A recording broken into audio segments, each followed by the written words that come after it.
ছেলেদের সঙ্গে কুস্তি লড়ছেন একজন মহিলা, আর সেটা দেখতে রিংয়ের চারিদিকে রীতিমতো জমে গেছে মানুষের ভিড়। প্রথমটা শুনলে আমির খানের দঙ্গল সিনেমা স্ক্রিপ্টটা মনে হলেও আসলেই কিন্তু এরকম একটা ঘটনা ঘটেছিল, তাও আবার আমাদেরই ভারতে। হ্যাঁ, ঠিকই শুনেছেন, 50-এর দশকে ভারতে জনপ্রিয় হয়ে উঠেছিলেন এমনই এক মহিলা রেসলার, যিনি সরাসরি চ্যালেঞ্জ করে দিয়েছিলেন ভারতের সেরা পুরুষ রেসলারকে। আর শর্ত ছিল ভয়ঙ্কর, যদি তিনি হেরে যান তবে সেই পুরুষ রেসলারকেই বিয়ে করবেন। ভারতের মহিলা রেসলিং জগতের এই লেজেন্ড ছিলেন হামিদা বানু, যিনি একটা সময়ে ভারতে জনপ্রিয় হন অ্যামাজন অব দ্য আলিগড় নামে। চলুন তাহলে আজকের ভিডিওতে আমরা জেনে নিই এই হামিদা বানুর ব্যাপারে বিস্তারিত তথ্য। সালটা ছিল 1954। গুজরাটের বড়োদায় ভারতের লেজেন্ডারি রেসলার বাবা পেহেলওয়ানের সঙ্গে লড়তে এসেছিলেন এক মহিলা। কোনো চ্যাম্পিয়নশিপ নয়, শুধুমাত্র সমাজের কিছু পুরনো ট্যাবুকে পেছনে ফেলে মহিলা রেসলিংকে এগিয়ে নিয়ে যাওয়ার জন্যই ছেলেদের চ্যালেঞ্জ জানিয়েছিলেন এই মহিলা। তবে এই চ্যালেঞ্জ তার জন্য সহজ ছিল না। তিনি শর্ত দিয়েছিলেন, তিনি যদি হেরে যান তাহলে তিনি সেখানেই বিয়ে করবেন বাবা পেহেলওয়ানকে। কিন্তু কি হয়েছিল সেই রেসলিং চ্যালেঞ্জে, সেটা না হয় একটু পরেই বলছি। তার আগে চলুন জেনে নেওয়া যাক এই হামিদা বানুর পরিচয়। 20 শতকের শুরুর দিকে ব্রিটিশ ভারতের আলিগড়ের একটি রেসলার পরিবারে জন্ম হয়েছিল হামিদার। পরিবারে আগে থেকে রেসলিংয়ের চর্চা ছিলই। ট্রেনিংয়ের জন্য ছেলেদের মতোই কঠিন প্র্যাকটিস করতে হতো তাকে। এমনকি সেই সময় থেকেই পরিবারের অন্যান্য ছেলেদের সঙ্গে কুস্তি করতেন তিনি। হামিদার বয়স যখন মাত্র 13 বছর, তখন তার ওজন ছিল 237 পাউন্ড, অর্থাৎ প্রায় 107 কেজি। ফলে হেভি ওয়েট রেসলারদের সঙ্গে কুস্তি করতে তার বিন্দুমাত্র অসুবিধা হতো না। হামিদার প্রথম দিকের ক্যারিয়ারটা এই পরিবারের মধ্যেই সীমাবদ্ধ ছিল। 1937 সালে তিনি নিজে রেসলিং জগতের নাম লেখান। তিনি প্রথম লড়াইটা করেছিলেন একজন পুরুষ রেসলারের বিরুদ্ধে। সেই রেসলার ছিলেন লাহোরের এক লেজেন্ড ফিরোজ খান।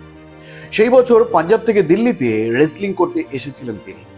দিল্লির একাধিক রেসলারকে পরাজিত করে যথেষ্ট খ্যাতি অর্জন করেন, কিন্তু এরকম একজন জনপ্রিয় রেসলারকেও কয়েক মুহূর্তের মধ্যে হারিয়ে দিয়েছিলেন হামিদা।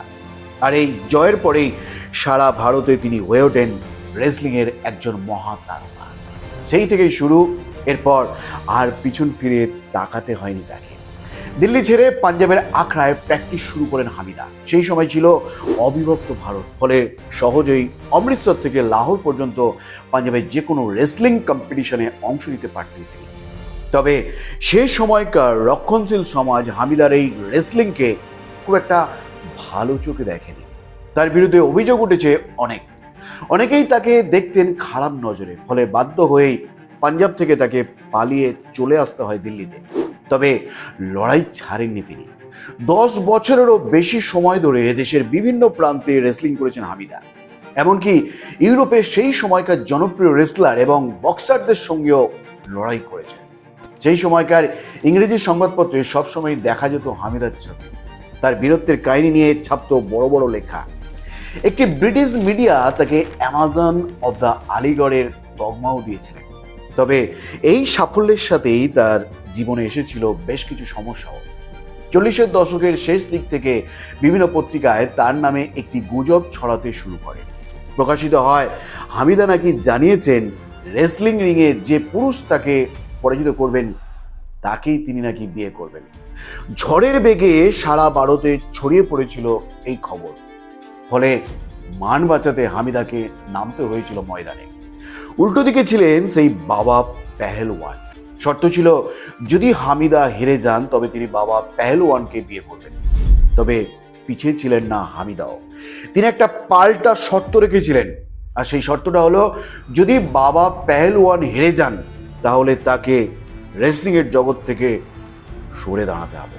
হ্যাঁ, সেবারও শেষ পর্যন্ত জয়ের হাসি হেসেছিলেন হামিদাই।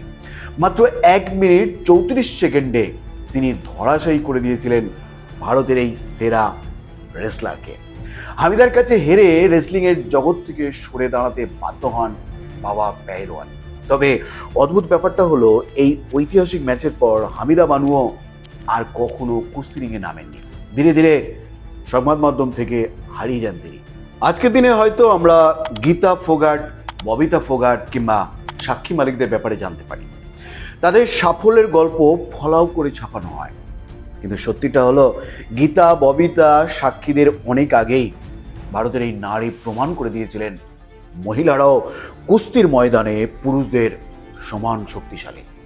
হামিদা বানুর এই গল্পটি জেনে আপনাদের কেমন লাগলো কমেন্ট বক্সে অবশ্যই জানাবেন। আর হ্যাঁ, ভিডিওটি ভালো লাগলে অবশ্যই একটি লাইক করবে এবং এই গুরুত্বপূর্ণ তথ্যটি যাতে সবাই জানতে পারে আপনার পরিচিতদের মধ্যে শেয়ার করবেন। ভালো থাকবেন, সুস্থ থাকবেন, ধন্যবাদ।